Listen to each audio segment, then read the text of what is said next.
everybody. Welcome. Thank you so much for joining us tonight for our webinar about meal planning. It's great to have you here. We have a couple of different offers for you tonight. We've got some great guests on as well. So we have Laura Barrett from the Choosify family, the extended family of Choosify, as well as Dani Mendonza from Choosify Foundation. And then my name is Rob Phelan. I'm representing Choosify and Choosify Foundation tonight. So we will have, let's see, we got meal planning, why it's important, how to do it, how to get your kids involved in it. Those are some of the things we're going to try and hit on tonight. And, Dani, do you want to introduce yourself? Absolutely. So here, yes, as Rob had alluded to, I do wear the elementary hat for the Choosify International Foundation. And so I'm going to be speaking tonight with more of an elementary lens, specifically also to younger kiddos, because I have those at home. And so I'm going to be talking to meal planning in your home with younger kiddos as well. And then we will have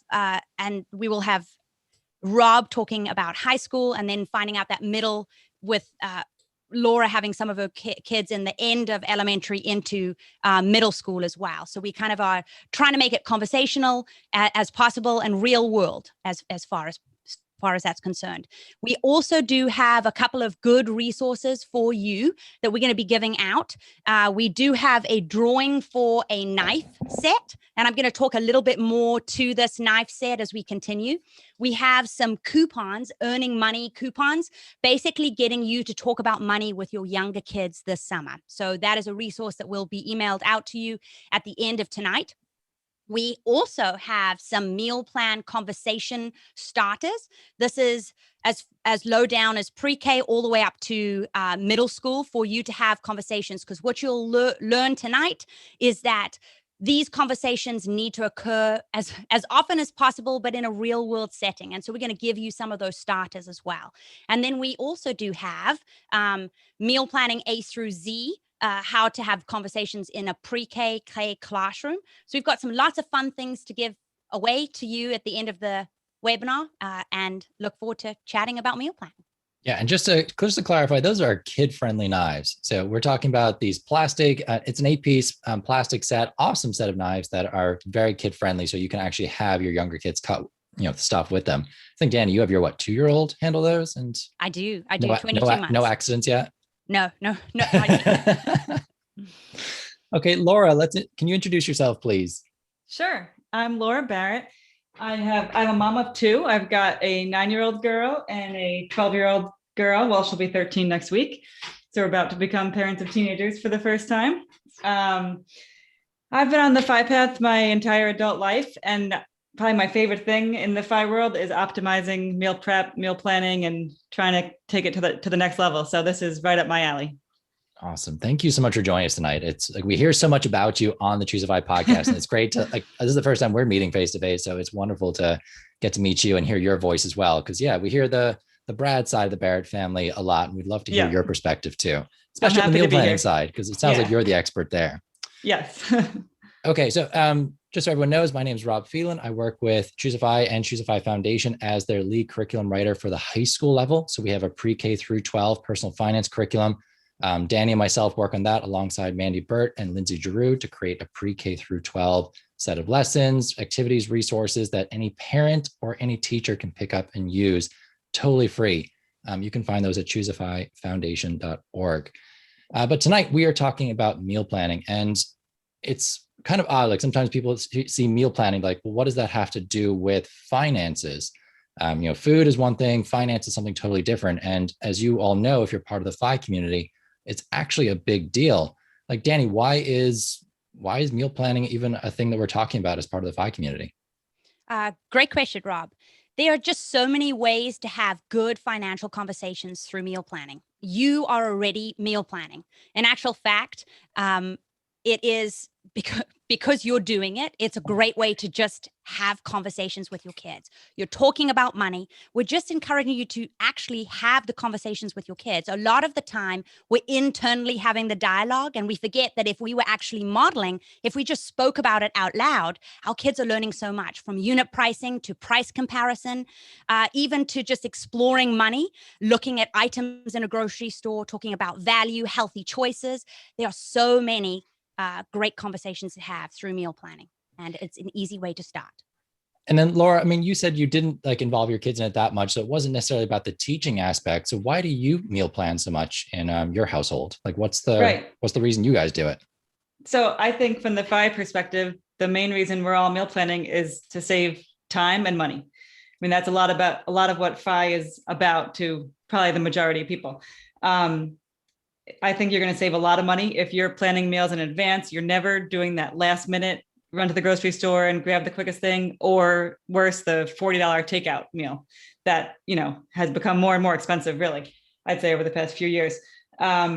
Also to take away the stress. I mean, there's a lot of stress. If you're not meal planning, like you look up, it's 4:00 on Tuesday and you're thinking about dinner and you've got nothing, that is stressful. Then you're spending the next 2 hours, you're not calm, you're not relaxed. The family's not calm. Everyone's kind of, oh, we need something for dinner. And then you're running out and getting something last minute. So you're saving time, you're saving money, and you're taking away a lot of stress. You're also probably eating healthier because you're not eating things out at the last minute. You're controlling what's in the food, the oil, the butter, the sugar, all that stuff. So there's a lot of reasons. I love that you mentioned that, just because with having younger kiddos and talking about healthier meal choices, it's starting to introduce them to food in general, right? I think Rob had said earlier, just in a conversation that we had, is, you put the meal on the plate, they continue to get introduced to new items, and we've got different taste buds and we're introducing them to new tastes. And the more you put it on there, the more they are getting exposed to it and are able to kind of try new things. And that's the exact same thing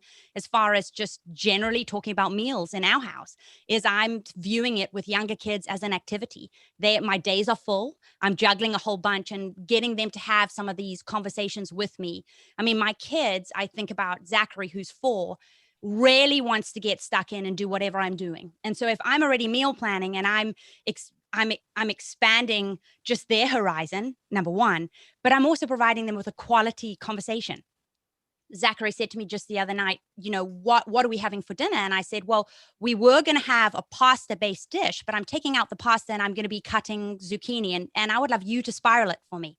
Well, his eyes lit up because he thought, oh, new toy, and out came the spiralizer, and he kind of added the zucchini to the spiral, and dinner was a better, exciting event because now he had actually partaken in the meal preparation. And so when he ate the zucchini, it was twofold. He was not just eating his vegetables, but he now knew that he had put time into it. And so it was just another win in that aspect of things too. Like from the teacher standpoint, like it's definitely like when you give kids ownership over anything, whether it's the rules, the expectations in your classroom or your household, or you give them some ownership over an activity you're doing, or in your case, meal planning, they're just more likely to try it and give it a chance and see like, okay, I'm interested in like being a part of this. I'm an owner in this experience now. I'm willing to try it. But Laura, going back to what you said, like, I think the reason my wife and I meal plan is, reduce stress. So like, it's nice to just know, like, we've got, like, what we do is we just make 6 or 7 meals. We pick them at the start of the week. We go to the grocery shop, we get all those things. And then each night we can kind of decide, okay, what, from that 6 choices we now have, what do we want to make? So we reduce the number of choices we have. I don't think it's reduced our costs at all, because we definitely aren't like being cost conscious when we meal plan, but we definitely are on the healthier side, I think, because of that. Because when you do go for convenience, you're going to pay more for it. You have less control over what's in it. And every restaurant out there and grocery store as well, if they're doing convenience food, like, it's a numbers game as well. And the most profitable thing that they can do may not necessarily be the healthiest thing for you. And you just don't have control, as Laura said, over what's in there. So right. I think that's you probably are saving money by making your own meals, even just that part of it, than getting the same meal takeout. Probably, I would say you definitely are. We're definitely not like shooting for the like $2, $3, $4 per person per meal kind of thing, but it's probably better. It's probably coming in around like the $10 per person per meal, which is still cheaper than getting pizza or whatever. Okay, so let's start with you, Laura. How do you meal plan? Like, what are the steps to doing it? Okay, so I view it as 2 different types of meal planning. One would be like batch cooking, say. I have a recipe, and a lot of the ones of my recipes that have been put on the Choose FI website, they might be cooking for 8 servings. So if you're cooking for 2 or 4 people, that's multiple nights for you right there. Like, I wrote it out to make it for 8 servings. If it's not, you can if there's a recipe for 2 people and you want it to make 6 servings, then just triple it when you make it. But a lot of recipes like that, I am tripling it right away, right off the bat. I've got 3 nights of dinner, and it's not that much extra work. You might take a 30-minute prep to 45 minutes. You're generally just going to be, say, adding a few pieces of chicken, say, right? Like from 2 pieces of chicken to 6, and cooking those at the same time. But that's the kind of meal planning that I don't think you have to do, say, set aside a Sunday and you're going to cook, the meals for the whole week. I don't do it that way. What I do is I'll make that meal, say I make it on a Monday, and then I've got 2 nights left over after that. I'll make a different meal on Tuesday. So then I've got leftovers from that meal, right? I know now I'm not cooking Wednesday. I'm not cooking Thursday because I have those leftovers already planned. One of those leftovers might go into the freezer to pull out a month later, right? Because that's nice and convenient. You don't feel like doing anything and you just pull out the freezer, you got a nice homemade meal. And then of that week where I cooked Monday, Tuesday, I had leftovers Wednesday, Thursday, Friday, I probably pull something out of the freezer that we had, 3 weeks prior to that. So now I love to cook, but I don't love to cook every day. That becomes too much. It becomes like a chore then, right? Like I'm here every night cooking in front of the stove. I don't want to be doing that. So I cook Monday, Tuesday, and then I kind of always say to Brad, hey, I'm off till Saturday now. Like I've got the meals planned, and I'm done. I did this work Monday, Tuesday, maybe 45 minutes each day, and we're good to go until Saturday. So that's what I consider batch cooking. Some people do that and they'll do it all day on a Sunday and they'll make like 10 meals. I don't do it that way, but that's more the way I do batch cooking. And then I think there's another thing that I do is picking one protein. Say it's chicken. I use a lot of chicken and I cook 5 pounds of it. This is something I will do when I have a 2 or 3 hour open window. You can grill it. I slice it thin, I bread it and lightly fry it. You can also take pork and you can shred it. But so I make 5 pounds of it. We might get, I don't even know what it is, maybe 30 chicken cutlets. I freeze them individually, wrapped individually, and then you have 30 chicken cutlets in there. If you are on the go one night and there's only going to be 2 of you home, the kids are out somewhere, you can just take 2 out, put them on top of a salad, you got a meal. Put them on a roll, you're on the go, you've got a sandwich. Or put them with some rice and vegetables and have a sit-down meal at home. But you have so many options for that. So I do both of those things. I do the 5 pounds of meat prep, and I also do the batch cooking when I'm making triple the recipe and spreading it throughout the week. All right. So I love that. So like you've got the kind of the staples that might make up another meal. You've got those frozen, ready to go, and it doesn't take much to turn that into a meal. Right. That's a great, tip, hack, whatever you want to call it. Because now you're buying stuff in bulk, which again makes it cheaper per unit. Yeah. And then the batch cooking is like making something that has maybe 3 servings in it, like 3 family servings, as opposed to 1. And then, yes, you might be tripling the output, but you're maybe only adding an extra 10% or so to the time that you're putting into it. So it's not the same and you get a lot more out of it. I think we do the same as well. Like if my son is almost 2, and if we have a meal that he likes, we'll usually make enough of it that we can freeze some for him. And he's just got like portion sized cubes frozen, so that typically he's the one that we got to feed like in a moment's notice. That it's like, he's hungry, it's got to happen now. Right. My wife and I can be a little bit more patient, but certainly for him, like it's so nice to have those just ready to pop out of the freezer when we need them. Dani, what do you do? And then Lisa, I see your question about lunch. I'm going to come back to in a sec. Sounds good. I do a somewhat mix of what Laura does. I do have one of my kind of steps for looking at the week is to kind of analyze what that week's going to be like. So one of the things that I do with a young family and needing to kind of be on the go, I know things have switched up with the pandemic where we're home a little bit more and have been, but we would have kind of like an adventure Thursday or Tuesday. And so I knew that those days, and just so you know, I know that those are hard work days for my hubby. And so that's where the podcasting happens on Tuesdays and Thursdays. So I know that on those days, they're going to be longer. And as a result of being longer, I don't want those to be my cooking days because there's already so much else that I'm just doing solo. So what I try and do is think about, and I know that those are the days that I'm going to be coming back late home. So I might be going on a bike ride and really cutting it close to where meal planning is needed. And the kids are now really hungry. So what that also allows me to do then is to have pre-planned a meal. Like I also cooked on Sunday. I went ahead and did like a vegetarian lasagna where we spiraled. I got Zachary to do the noodles. I got him to go ahead and cut things up with me. So Reese and Zach are normally involved in the process where possible. And that's where these knives have come into play. Because what I'll do is not to, just to kind of be open and honest and transparent, these are not going to be your comparable knives to a steel knife, because they are kid friendly. So what that means is your cucumbers, your mushrooms, your tomatoes, you can have some leeway, but your hard potatoes are going to be a little bit harder to cut with them. So what I try and do is I might warm up the potatoes and make them kind of partly cooked so that they can slice through them and they can be dabbling in something in play. Or with Reese, who's 22 months, while I'm preparing the meal, I might have Play-Doh down on the floor on a mat, and I've given her the same knives that Zach has up on the counter, and she's cutting her Play-Doh while he's cutting the potatoes and the mushrooms. So it's just jazzing it up. And then that allows me to actually cook. And what I realize is I get anxious when the kids aren't engaged and jumping into it with me. And so that's how I think about meals in general as well. I do it in pockets of time where I feel as though they are entertained as well, either with me, but in reality, they might not be in that day. So let's call it what it is. It's life. And so some days your kid might not be interested in helping you. And so as a result, that's where I bring in the pre-cooked meal that I've kind of dabbled in. So there's a little bit of planning there. And I would say that I'm the same as Laura. I actually followed the top 30 recipes that Laura had introduced through Choosify. And it had a really good time. I believe it's www.choosify.com/meals. And that'll take you directly to that link. And then we are also going to give away some kind of like 5 easy kid-friendly meals that you can do with your elementary, middle, and high school and get them starting to cook with you. So those are some of the meals that I've explored with them. And then I'll kind of bulk cook. I might even, when I had one child, I would put all of the items into little pre-portioned Tupperwares and I would just slide them in. And that was when Choosify was busier.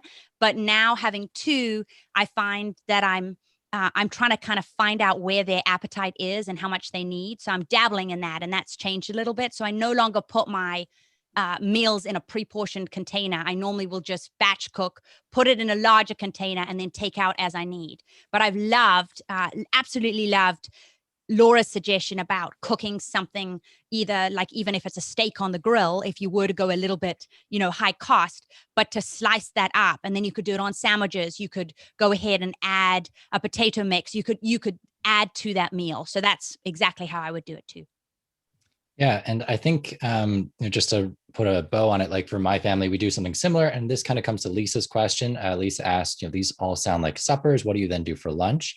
I mean, I know in my family, when it was just my wife and I, cooking for 2, like it's actually kind of expensive to cook for 2. And it's a little bit hard to do it sometimes. So usually when we make meals, we're getting 4 portions out of it. And we will just do 2 for dinner and then 2 for lunch the next day. And it's a really quick, easy way to take care of lunch. But what do you guys do for lunch?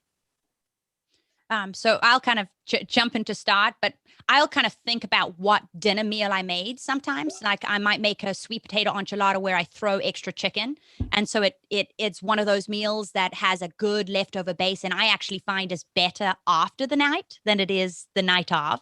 And so I will kind of pre-portion, and I won't, that has a stuffing mix. And so what I'll do in terms of the tortillas is I might do a little bit for dinner, do less, but I keep the stuffing fill in a bowl. And so the kids would make their own wrap that's fresh the next day. So the filling's the same, but I would dabble.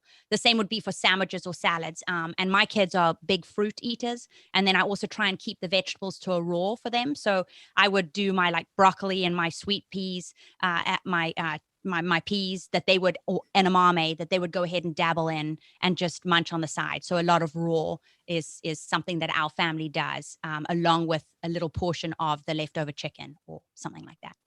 Awesome. And Laura, what do you do for lunch? Lunch is one of those things that we don't have figured out perfectly. It's like, we might go 2 weeks where it's like we have sandwiches, every day, and then we're sick of sandwiches. And then, we have a salad every day the next week or something. Lunch is not perfect. I see people, friends of mine, meal prepping and doing something like with the chicken. I said they're making 5 grilled chicken breasts on Sunday, and they're making rice, and they're making something else to go with it, and literally putting it in the Tupperware containers, 5 of them for the week on Sunday. And they grab that lunch out of the fridge and go. It sounds good. I did try that once. I did it for a little while and then I got out of the habit. Yeah, lunch is something that I have not stuck with a routine. For my kids, I'm packing lunches in the morning, the traditional peanut butter sandwiches and turkey sandwiches to take to school with fruit and chips or whatever. But lunch for Brad and I sometimes can be a struggle, just like trying to figure out what it is we want for lunch. Just the typical stuff though. We're at home, working from home, so we will make a sandwich. But I love that idea of taking the 5 containers and making your food on Sunday, placing it in there, and you don't have to think about it. You just grab it out of the fridge and go in the morning. Yeah, the not having to think about it is just a really appealing thing. It's like one less thing that you have to decide on. Like you make so many decisions in a day. If you listen to the podcast, I mean, you know that this thing of decision fatigue is a big thing. And if you can cut one of those decisions out of your life where it's like, what do I want to make tonight? What do I want to eat? Do I have the ingredients for that? Do I need to go get them? And if it's just, well, no, we've already decided, it's already made, it's in the fridge, it's on the top, you're grabbing that one, that's it. I mean, it just sounds so nice. The part that doesn't sound nice to me is the bigger meal prep on Sunday. I feel like I would lose a lot of my weekend to doing that, which is why my wife and I don't. We decide, okay, we will cook during the week, and we get to alternate. So having 2 adults that are able to cook and available to cook is, I think, also something that helps. And not every family has that. Yeah, that's nice. That's nice. Yeah, I learned to follow a recipe when I was younger, and at least that does me well enough that I can make something. And my wife is probably the better like chef. She can make stuff up. I have to follow a recipe, but I can do that. I'm a good rule follower. Okay, so Kate actually is going with her question in the direction that I wanted to go next. And she says, I've got kids multiple ages. She's got a 4 and a 7-year-old, and they love to help her in the kitchen. But when they help, in quotation marks, it causes everything to go actually slower. So what do we do about that? And Dani, I think you're probably going to have some more, I guess, relevant examples right now, because you're really working with a 22-month-old who is probably not the most productive helper in the kitchen. Not the taster. And then a 4-year-old as well, who again is probably questionable in terms of the contribution to the meal. So how are you, what are some other strategies? I know you've talked about like spiralizing, using Play-Doh. Is there anything else that you can throw in there?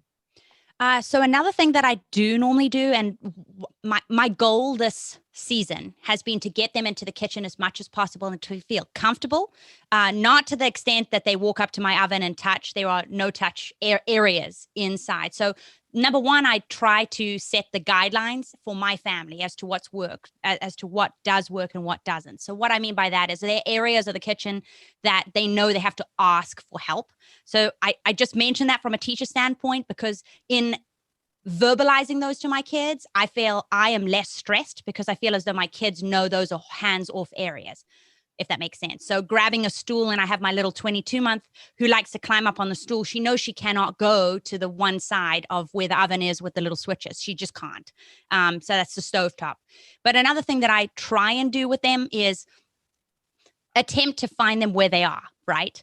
So like the spiralizing, there've been a lot of meals that I've substituted out some of the ingredients so that the kids can have more of an involvement in it. So where I would have done a pre-cooked lasagna, the noodles that are pre-cooked, I've taken them out and I've done eggplant so that my kid can actually cut the eggplant and then line the base of the lasagna and do the folds. So I do a lot of kind of pre-talking and out loud oral verbal discussion as I talk. Another thing that I do for my 22-month and that would be even helpful is I might set up an ABC activity where they're actually going to find different items in my kitchen, from my Z for zucchini to A for apple, and they're going and placing it while I'm cooking. They are actually finding items in the kitchen. And so it sounds like it could be a little bit of work, but it's not. It's super simple. It's just like an ABC, an A through Z kind of scavenger hunt in the kitchen. Like find something that you don't know a little bit more about. But again, I've given them guidelines. So that's the play aspect of the kitchen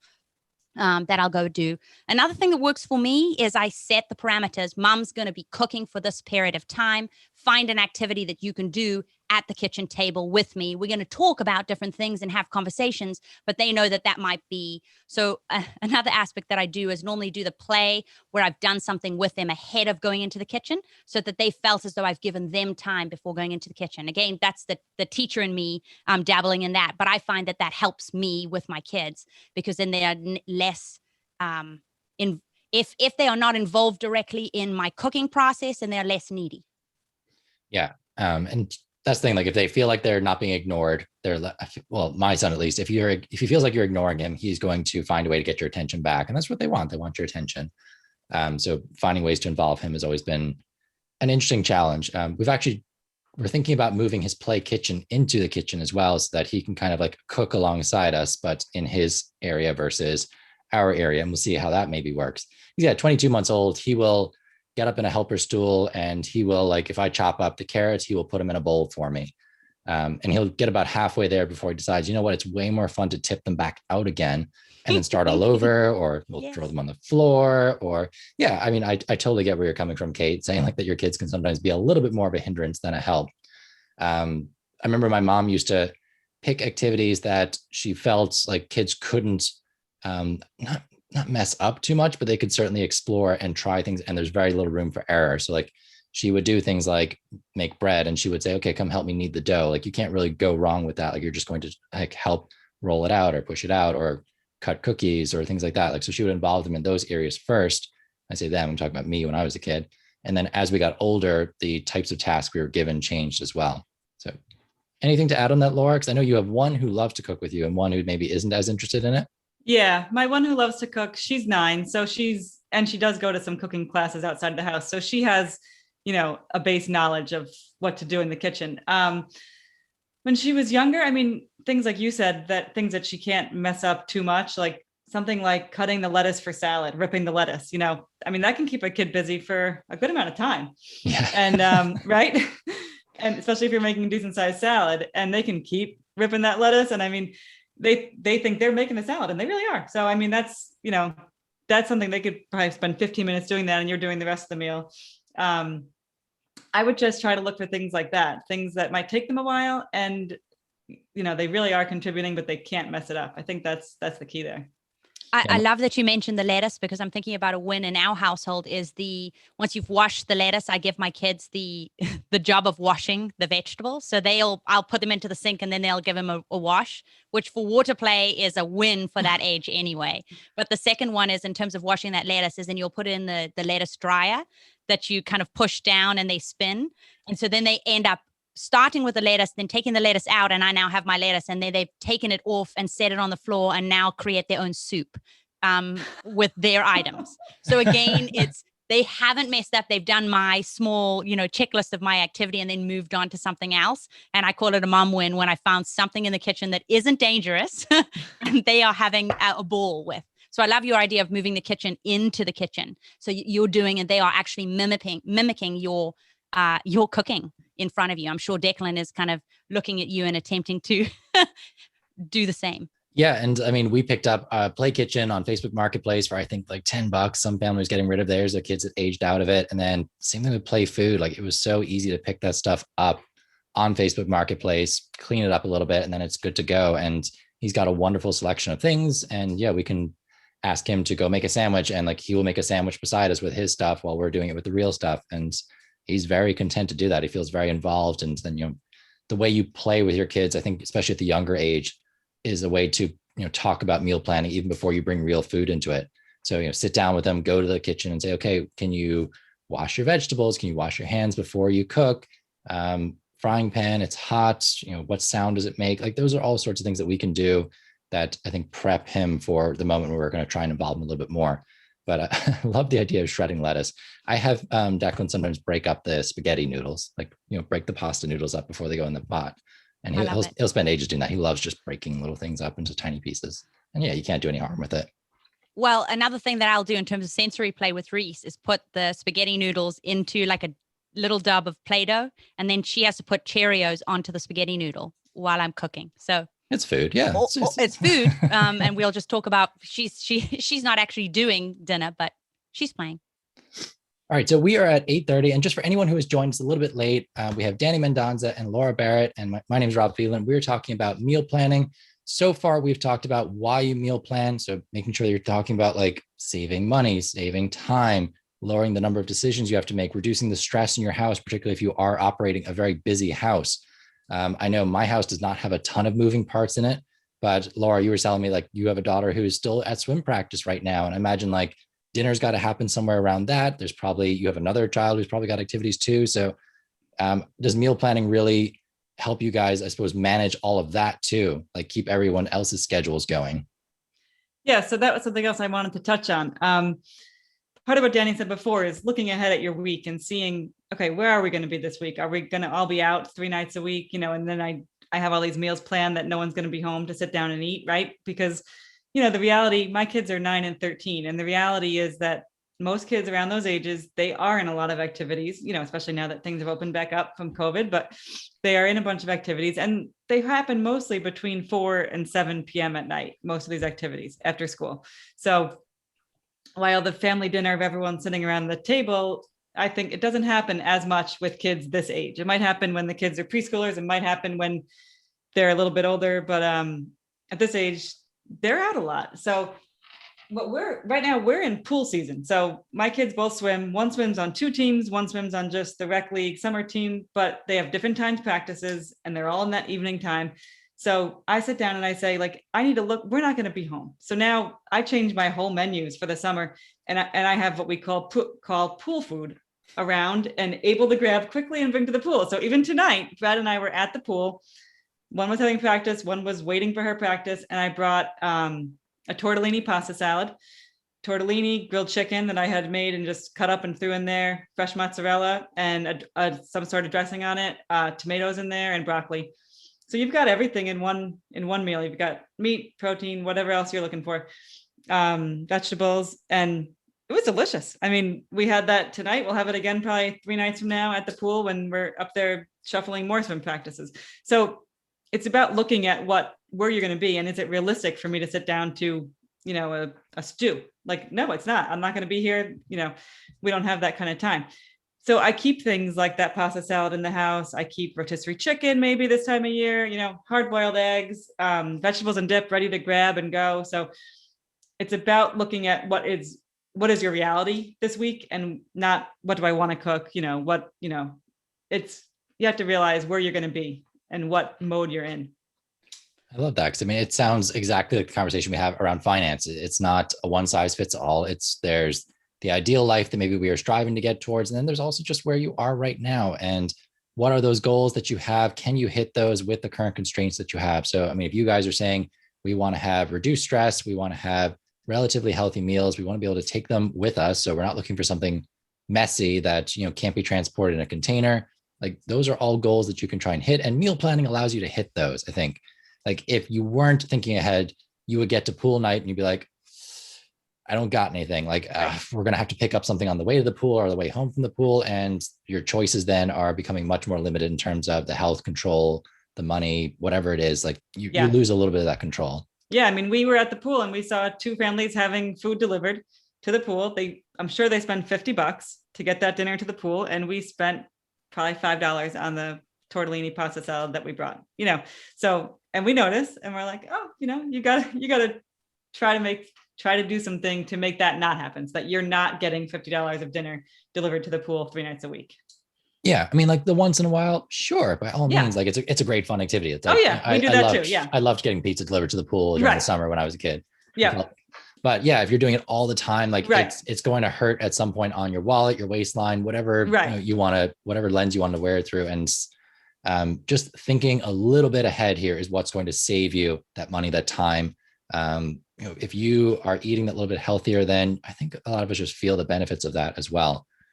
Okay. So we've talked about why we should involve the kids, a little bit about how, but in terms of, what money skills can we teach kids through meal planning? Dani, I know you've got a bunch lined up. What do you got for us? So the money skills, like what's the real reason why we should have our kids involved in this?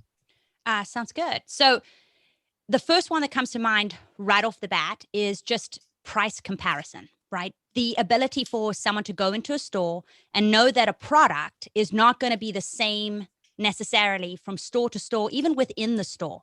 So they are just a wonderful, there's great conversations that you can have with your kids. So price comparison, but you can also start to talk about variety.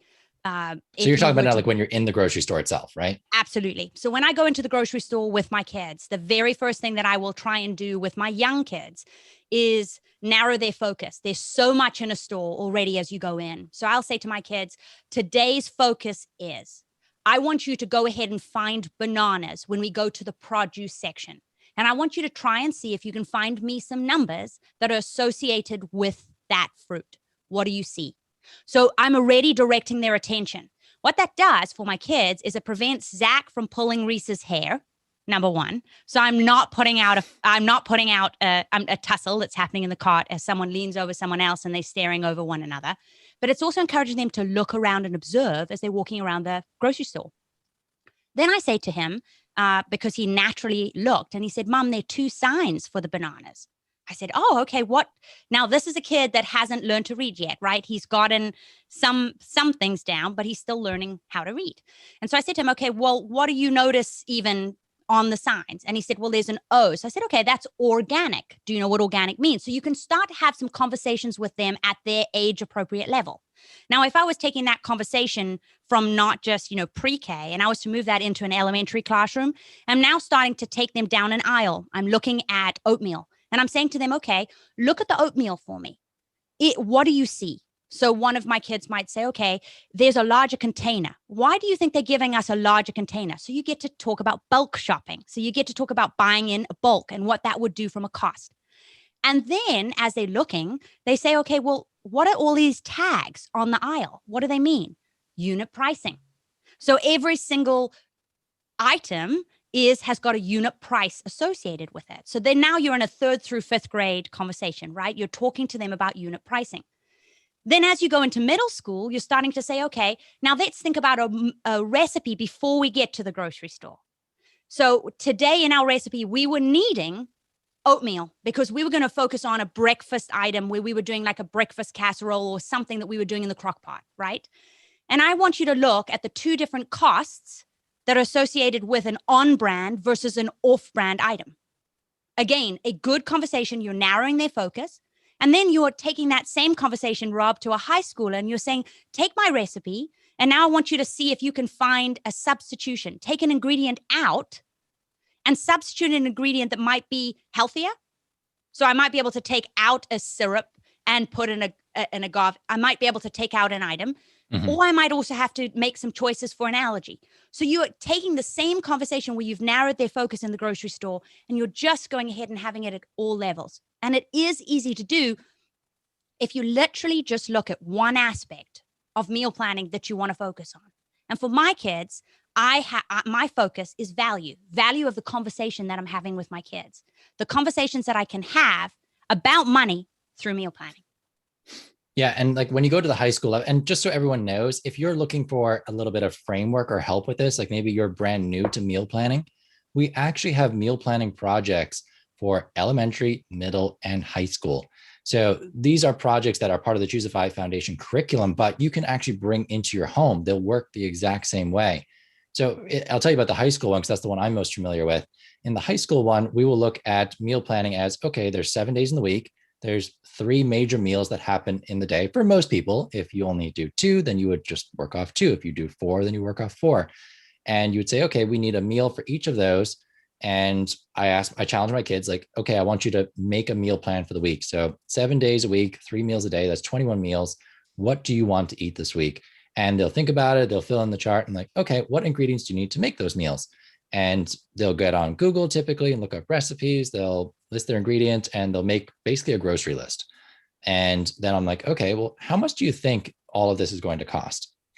And this is kind of the fun part. They actually try and estimate what they think a grocery shop is going to cost. And without fail, they will underestimate how much it's going to cost. And then we send them to a site like Instacart or some online, where you can see a store's prices online. It's a little inflated, we know, because it's online, but they look up each item, all the prices, they add it up and they're like, oh my goodness, my grocery shop was going to be like $300 this week because I wanted steak every night. And the conversation then naturally becomes, well, how do you get that down? And they'll start looking at things like Laura said, like, well, can we bulk make a meal? Can we make a meal that maybe lasts 3 different sections on the meal plan? Or how about a dinner that also counts for lunch the next day? Can we do a breakfast item that you could just maybe repeat over and over? What are cheap ingredients that can be kind of a core part of a meal? Like, those are all awesome thoughts that you can start just kind of voicing out loud. Like, you don't have to know the answers to these things. And just, if you've got a teen at home, I think they're able to take part in that conversation with you. Or if they haven't experienced the grocery store yet, this is a good way to involve them. Let them start kind of coming up with some of these meals. Laura, do your kids have any say in what meals you guys eat? Or are you kind of like I'm just going to pick it, and if they want to help me prep it, that's great? My younger daughter does, now that she's gotten so into cooking and helping. I would say, like, as of 2 years ago, they didn't have that much say. I just kind of planned the meals all the time. Even Brad didn't have any say, being honest. Well, from the sounds of it, he didn't want any say. He's kind of like, yeah, Yeah. you're an awesome cook. Go for it. I'll eat whatever you put in front of me. But my younger one, she is very involved now and wants to learn more and more. So she can actually do a few things in the kitchen on her own. So for Mother's Day, she said she wanted to make for me chicken and waffles. Oh. She knows how to use the waffle maker. And my dad taught her how to make chicken, just little pieces of chicken. He coated in flour and then just, fried up lightly in some oil, so they were crispy. So she did that. I mean, she did it, I'd say 95% on her own, with us with Brad standing there, kind of watching, since she's by the stove. But yeah, so she's getting more say. Maybe once a week, she'll kind of suggest a meal and then help out with it, I'd say. Awesome. Yeah. Because I mean, you can have your kids as involved in this as you want. If we're talking about giving them ownership, whether it's helping in the prep, sometimes ask them, well, what would you like to eat this week? And even if you give them ownership over one meal and say, okay, you can pick one meal. For younger kids, I think something I've really learned is don't give them all the options in the world. Like if you just voice it openly as, well, what do you want to eat this week? That's a lot of options you're putting in front of them. And then you might have to say no a lot, which is not a fun thing to say. And it often doesn't get you on your side much either. Sometimes it's helpful just to lay out a couple of options, be like, okay, we're thinking about maybe X, Y, or Z this week. Which one of these sounds really good to you? And they still feel like they've picked the meal for that week. So I think that's a great strategy you can bring into your home as well as, what do I really want to eat this week? I'm good with these things. Let me lay it out and let them pick which one they want. Marilyn has a question, and Laura, I think you're going to be a good person to answer this. What do you do about growing kids who want to eat all the time? So I think it's kind of going into like lots of food available, and then probably how on earth do you stop a child from eating you out of home? Like, especially when they start hitting those teen years and their like consumption really goes up. Well, we just got together with friends yesterday who have 3 boys that are 16, 13, and 10. I think, and they were talking about that exact thing. We don't have that problem as much. My girls are 9 and 13. I don't think my 13-year-old eats anything different than I do, quantity wise. So I mean, that is tough. I think what strategies would you guys use for keeping your costs down? Because I mean, I know Brad has talked a lot about the like $4 per person per meal kind of benchmark. Like, how do we do that? It's mostly the batch cooking. Like something like if I had a bunch of teenage boys sitting around my house, I would probably do a lot of that, like chicken that I talked about, fry up the chicken cutlets. I mean, everyone likes those. And you can even leave them in the fridge. I know like my friend yesterday was saying her boys are hungry. Like they'll have dinner, say at 5:30, they're hungry again at 9:15 because they've gone to hockey practice in between and they are staying up till midnight. So they are looking for something to eat at 9:15. So if you have some chicken cutlets in the fridge that are prepped and ready that they can take out, they can have that and maybe some vegetables and dip or something. That's not too expensive in the scheme of things. If you've bought the chicken in bulk and made 5 pounds of it, like I was saying before, it's pretty cheap. Are there other foods that you would say like are ranking on the cheaper side that like should form the core of a lot of these meals? So you've said chicken a lot. Is there any other ones that I think are good, like core staple foods to fill a meal with? Rice and beans. Yeah, rice. I was going to say for sure. The beans and rice. Yes, there it is. We eat a lot of rice. I mean, we just love rice. But I mean, some vegetables also, like carrots. You buy those bags of baby carrots. I mean, those are cheap. They're $1 a bag, I think. And from the younger mindset, I have kind of the other problem where we eat and then we might get peckish again before we go to bed. And so sometimes you can fall into a routine of giving them something right before they go to bed. So our rule is if you want something to eat before you go to bed, it has to be a vegetable. And so I've gone ahead and gotten out the grated, the carrot and involved them in the kind of taking the skin off of it and actually had both of my kids chowing down on a large carrot before bed. So if you're hungry, then that's my way that I'm encouraging them to eat healthy, number one. But then also, if I were to offer the yogurt or something that was appealing, then they're going to come back for something else as the night goes on. But I've also found having being peckish in the evening, that if I do eat a carrot, I'm far less likely to move on to the next thing. So it's just something that's worked for me, and then I've intended to kind of pass on to my children as well. It's like my mom's strategy right there. It's like, oh, I'm hungry. Well, eat an apple. No, Yeah. well, you're not that hungry. Go away. So Something else that might be good is eggs. I mean, eggs are really healthy. They're filling, and most teenagers can probably prepare eggs at least one way on their own, I would imagine. So that's a decent option. And eggs are really economical, right? I mean, yes. I got a dozen for about $1, I think. Yeah, I think eggs, potatoes are in there too. It was one we didn't mention, like a great kind of filler food to put in a recipe. And, again, you'll pick those up pretty cheap. Cheapest fruits out there, I'd say bananas. Are bananas the cheapest fruit? Bananas. I think so. Yeah. And then I would encourage my kids to do kind of throw some of the bananas. I would peel them as they start to get a little bit older, and I would put them in the fridge, and then I throw them into smoothies. So that's a way for me with younger kids to get a lot of items into a smoothie that they might have not otherwise eaten. So your spinach and stuff that I can kind of sweeten with a banana as well. I think oatmeal is another great like breakfast food or filler food, especially in smoothies, stuff like that. Really like my wife and I, every morning we have the same smoothie. And I think we've been having the same smoothie for probably like 5 or 6 years now.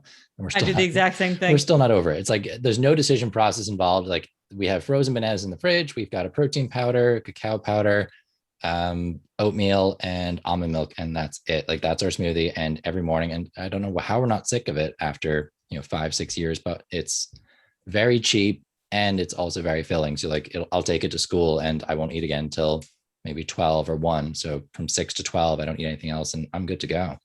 Yeah, I do the same thing. And that's like the best thing I ever did, was finding that smoothie, because I couldn't find anything for breakfast, and I would default to something unhealthy, say like a half a bagel or something. And then I'm hungry at 9:30, but I started doing a smoothie. I've done it every day for 3 years now. Yeah. And they are very cheap. Almond milk is probably a more expensive version than like oat milk, or I actually don't know if oat milk's cheap or not. Almond milk is not cheap anyway. Regular milk is probably the cheapest, but certainly if you're looking for an alternative, almond milk is up there too.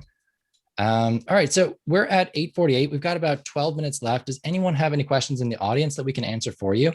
If you look at the bottom of your screen, you have the ability to raise your hand, and you're welcome to unmute yourself then and ask your question out loud, or you can put it in the chat. Jackie just asked, what kind of protein powder for the smoothies? Do you know what kind you use? I've been using the same kind for like 5 years, and I still don't know what the name is. Just whey protein. You can get it in any store, but I've gotten big tubs of it before at Walmart, or Costco has them too, I think. Yeah, mine's some sort of like chocolate flavored one. My wife likes a mocha flavored one. So we actually have 2 different versions of the same protein. I think hers is Vega 1 or something like that.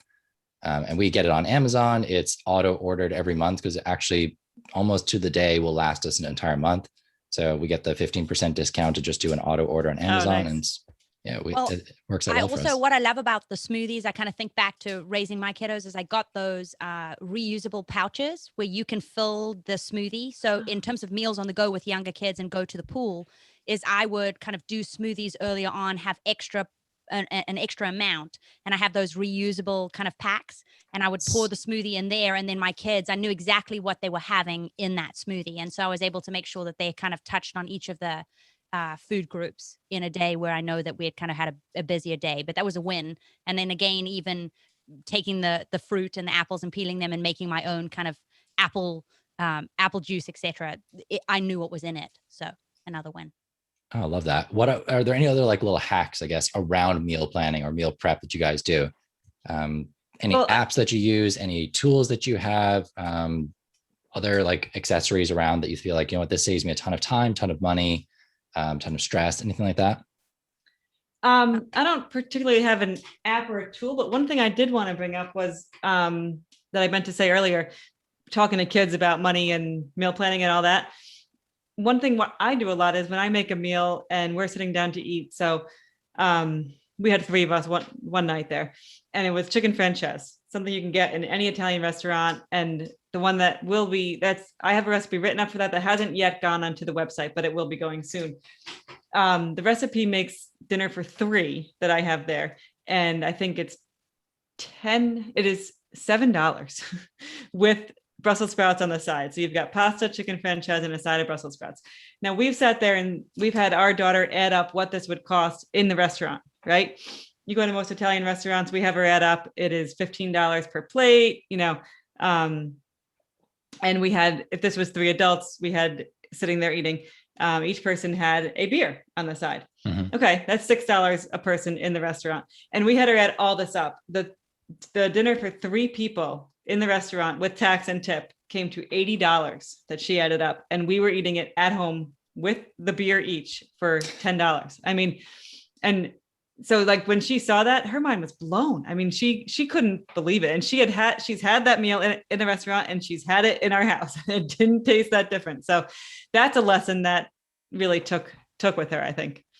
Yeah, and especially if we're prepping kids to go off on their own to college, like, the amount of money you could save on the room and board side if you can just teach your kid to fend for themselves. And I know that's not something that's possible in every situation. I know the college that I went to grad school in, so I was a grad assistant. So I was I was recruiting kids to come in and play soccer. They didn't have the option of cooking for themselves. There was like dorm style rooms that didn't have cooking facilities, and they got like a meal plan as part of the package. But yeah, like if you have the ability to maybe move out of the dorms, move into your own housing, hack the housing on one side of it. So, rent a house and then sublease all the other rooms so you can get your housing costs down, but also get a house that has a kitchen in it. And you're like starting to make meals. I knew a friend who would make meals for all her housemates, and they were all paying her for the cost of the ingredients plus some. So she was eating for free, cooking for everyone else, but like making a little bit off of it as well. It was just a wonderful skill that she had. She was really good at cooking, got better at it because she was constantly doing it. It was always great when we got an invitation to go over in college to hang out there for an evening. Well, I love, Rob, that you mentioned kind of those simple conversations that you can have through meals, right? So one of the things that we'll be giving out to you today is those simple conversation starters all the way up to kind of middle and high school.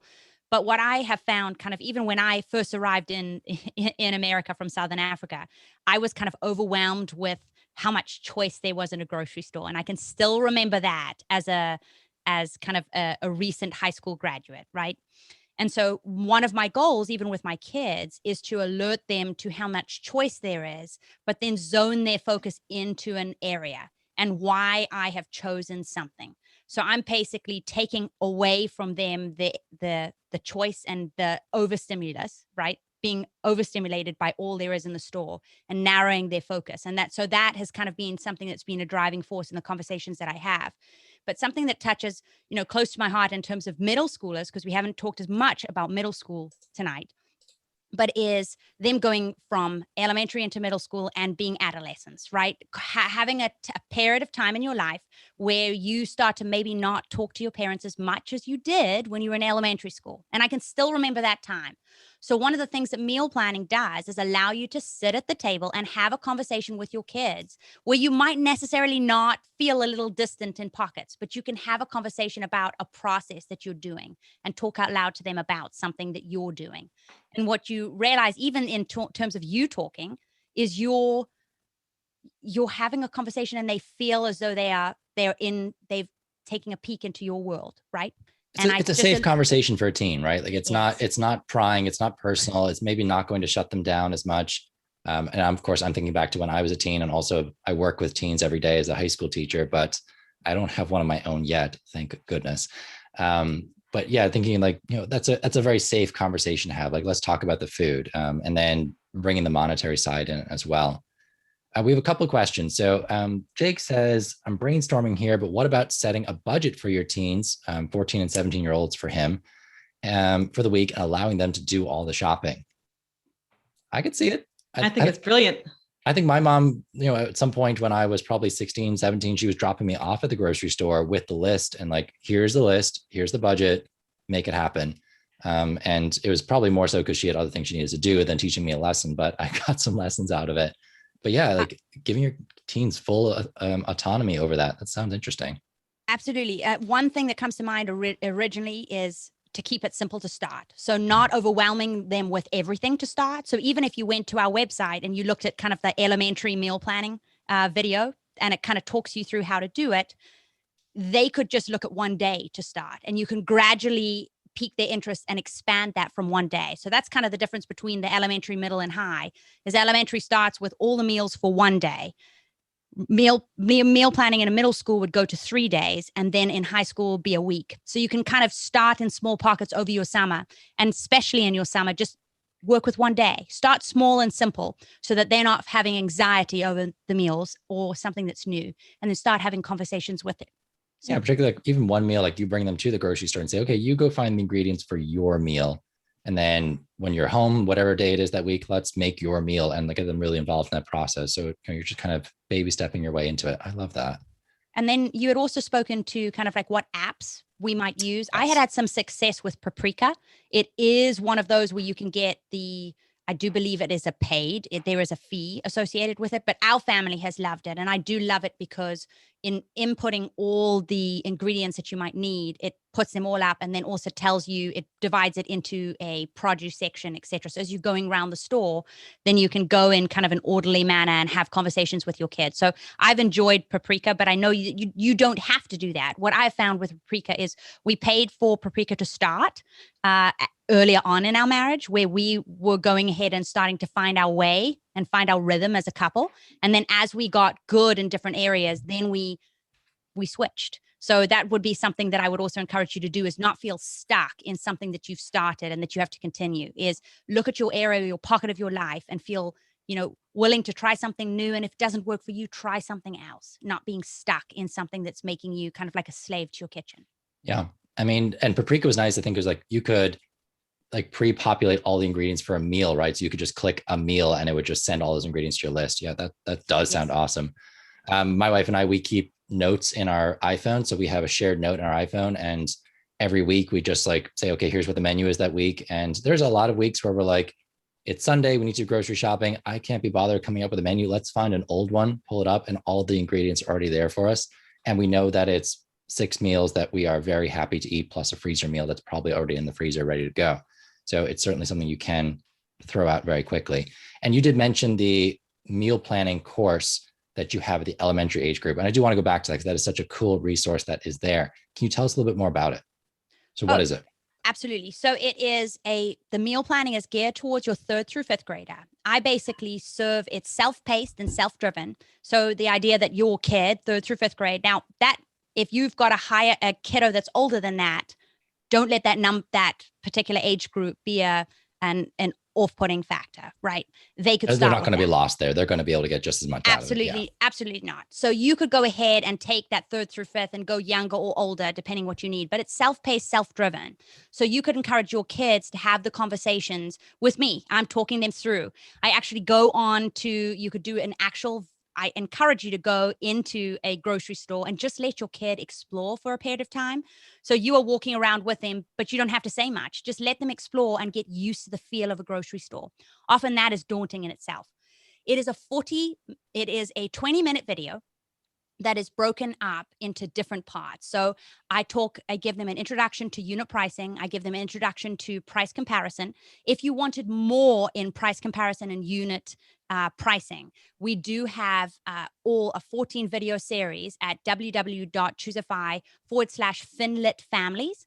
And this is an example where you don't just have to do with meal planning, but you can touch on different concepts, how to budget for a pet, how to talk about risk management with your kids. So there are other concepts that I think Molly has delved into a little bit, and that Laura's youngest has delved into a little bit and explored.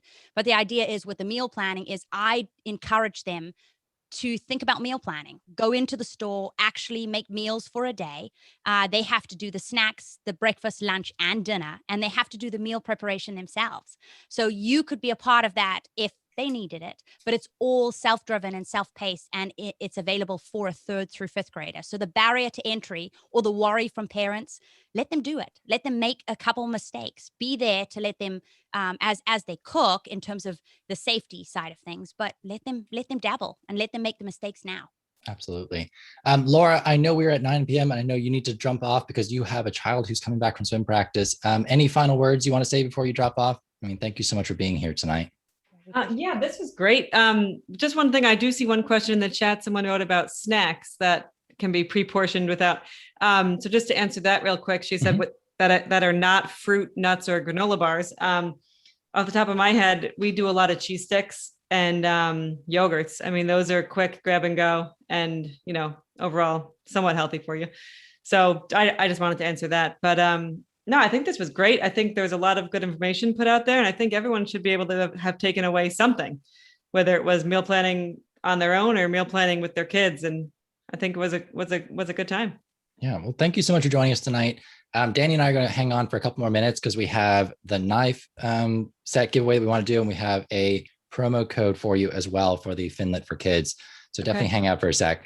Dani, what was the address for the meal planning project? So the videos with you. Someone asked for the web address. Oh, it is www.choosefi.com/meal-plan-101. So if you go to that, what you'll notice is that's where you could have signed up for the webinar. We are actually going to put this recording in place of where that webinar is. So you can look for that if you want to show this or share this with your friends. But if you scroll down underneath that, it says resource for families, and you'll notice that it says meal planning, and there is an available button for you to click to start cooking for free in elementary school, middle school, or high school. So if you're looking for the elementary 3rd through 5th, if you were to click start cooking, it's going to take you to a website which has got wonderful information for you. And like I said, it's in a course format, and you can kind of stop and start those videos and find what works for your family. It's available even down to the toolkit. So everything that you need to dabble in the project has been done for you.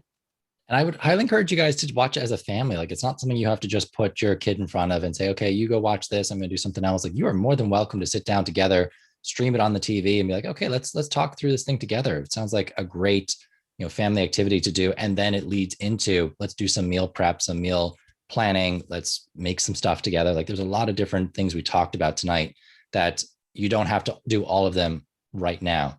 So if you're just talking about like, okay, we're going to meal plan for the first time, let's maybe sit down as a family and try and think about what meals do we want to make this week and what ingredients will go into those, and just start there. You'll probably realize after the first trip, okay, it maybe costs a little bit more than we thought. You could do it through something like a Instacart where you can see the total coming in as you're doing it. So you can actually make those adjustments right then and there. And then either abandon the cart and go buy it in the store, or actually execute and buy it online. But yeah, this is a process. You will learn as you go, and you can see if it's for you. Like, some people, meal planning is just a really big annoyance and it's just not something worth doing. So you need to find another strategy to put in place that allows you to reach those goals of eating healthy, keeping costs down, all those sorts of things. So then the Finlit for Kids is a different course. This is now actually talking about financial literacy for 3rd through 5th graders. And we are planning on adding these for older age groups as well. But for now, it only exists for the 3rd through 5th grade age group. And that was at choosefi.com/Finlit families, correct? Yes, absolutely. And that is just to say it is a self-paced video series. There are 14 videos that are broken into 3 courses. There is an amount associated with buying that membership, and that would open up not just the ability for you to have the videos for life, but also to be able to have conversations with me and to continue to check in with me about different things as well. But as you notice, if you went to that video, to that website, if you scroll down, there is the ability for you to buy it as in bulk, right? So if you had some other families with you that you wanted to dabble in and do this course with, to encourage your kids to have conversation with kids throughout the summer, there is an opportunity to do that where you could buy more than one membership, and then you will get a discount as well. But we also do have a discount code for you tonight as well for jumping in and joining us here. Okay. And what is that discount code? It should be webinar 10. All right. And what does that get us? So if you were to go ahead and look at the website, you would get the 14 videos for $99. But if you were to have that webinar 10, that would get you 10% off of that course. Awesome. All right. And Dani, about the knives. So we have a knife set to give away. Can you show us them one more time? Absolutely. We are in use. So they're out of the package and kind of getting used, but you do have an 8-piece knife set. And what I love about these is kind of the difference in sizes. So as far as little hands that are using them, I did kind of mention that you could have some younger kiddos picking them up and starting to play with them in Play-Doh, get them used to that cutting as they're growing their bones in their hands, knowing that they have less bones than we do as adults in their hand. And so they kind of have to work in terms of strength. So there's a double-edged sword there in terms of preparing them for school as well.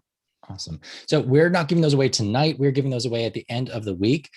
Anyone who is part of the webinar tonight, so you were here live with us, you automatically get entered in the draw. If you would like additional entries, what we would love for you to do is when we post the replay, so it's going to be on Facebook, it's going to be on Instagram, it's going to be on YouTube. Can you please tag any other parent, teacher, teen, anyone who you think could benefit from watching the replay, and that will get you an additional entry in the drawing.